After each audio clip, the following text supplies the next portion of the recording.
जय श्री कृष्ण मित्रों। हमारे मोटिवेशनल आर के ब्लॉग चैनल में आप सभी का बहुत बहुत स्वागत। दोस्तों, महाभारत का युद्ध क्यों हुआ? आखिर क्या कारण था जो महाभारत युद्ध अनिवार्य हो गया और महाभारत युद्ध हुआ? आज हम आप लोगों को विस्तार पूर्वक इसको बताने वाले हैं। आप लोग कहीं मत जाइएगा दोस्तों।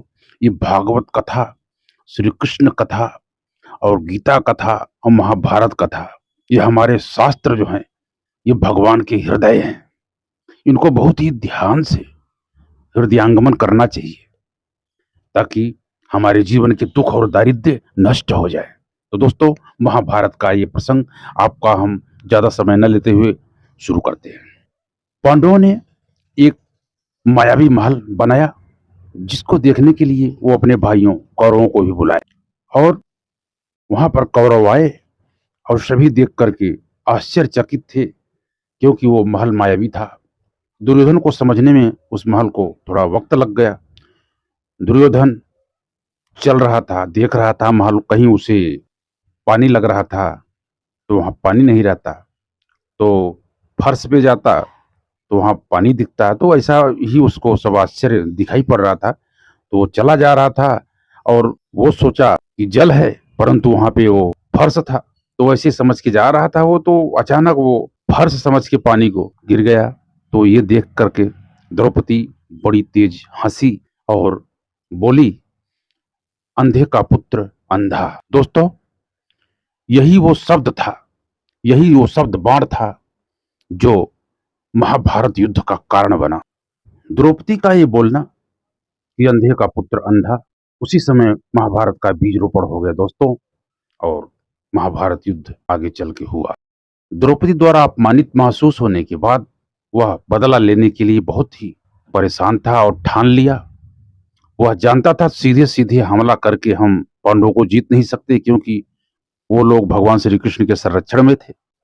इसलिए वो जुआ का आयोजन किया जिसमें मामा सकुरी माहिर था और उसको वह आगे करके उसी के जरिए ये जीतना चाहता था। सारा वो उनका जो महल था उससे भी वो उसको जलन थी, बहुत ईर्ष्या करता था। वो कितना सुंदर महल है उसको सब हड़पना चाहता था। इस वजह से वो जुआ का आयोजन किया और सब कुछ वो जीत गए जुआ में। अंत में बोला, युधिष्ठिर अभी तुम्हारे पास एक चीज और है, यदि तुम उसको भी दांव पे लगाओगे और अगर जीत गए तो मैं जो भी तुम हारे हो सभी चीज तुम्हें वापस कर दूंगा।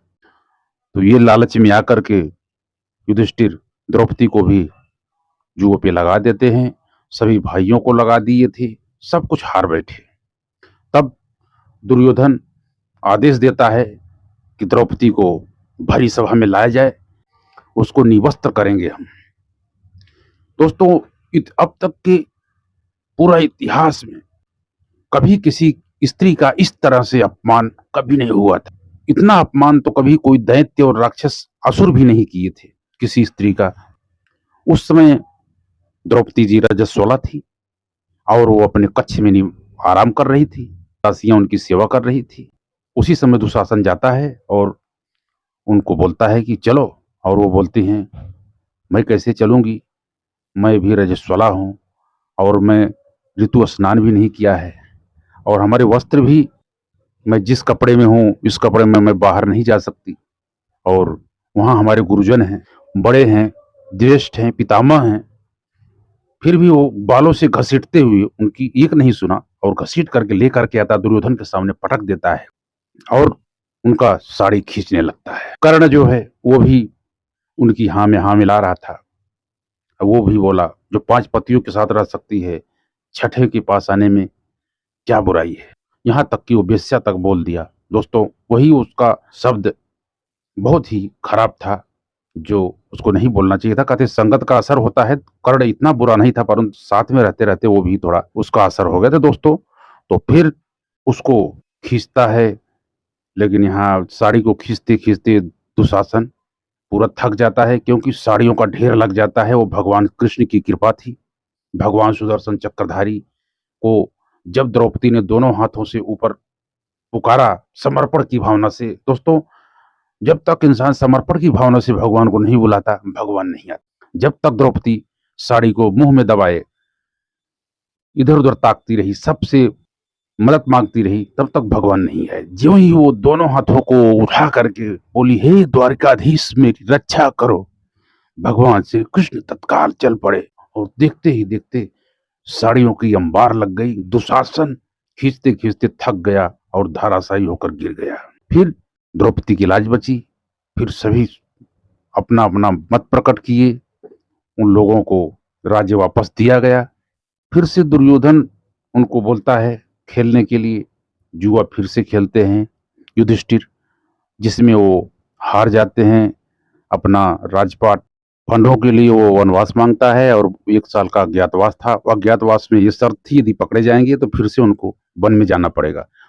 तो दोस्तों इस प्रकार से वो वन में निवास किए और फिर वनवास काट के जब वो आए कि हम लोग शांति से एक साथ रह सकते हैं, परंतु दुर्योधन बोला कि मैं बिना युद्ध के सुई की नोक के बराबर भी जमीन नहीं दूंगा। यदि पांडवों को चाहिए अपनी जमीन तो युद्ध करें। तो भगवान शांति प्रस्ताव लेकर गए थे, ज्ञान से, अच्छे अच्छे विचार से, कई प्रकार से नीतियों से समझाने का प्रयास किया, लेकिन वो अंत में माना नहीं और बाद में युद्ध की ठनी गई।